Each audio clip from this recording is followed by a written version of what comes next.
I moved away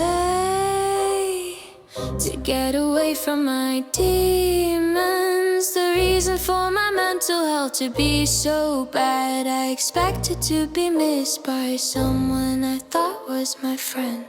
But nah, she misses the friend that graduated. I'm ignored once again. I clipped my wings from you. I detached the single thread that kept us tied together. I felt hurt, I felt pain, because the person I considered a friend doesn't even miss me too. I miss you, sweet little Kimber. I hope you know that I most likely don't. It depends on what's dark and bitter underneath all this skin, these muscles, these veins, my blood behind the bones that keep my weakened body in place. Seems like I was just a sound, just someone to entertain you. We played games during volleyball, remember that?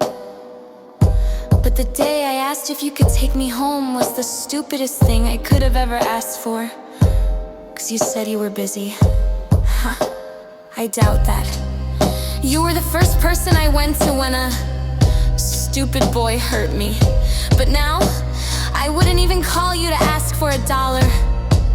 I'm just a sound to you.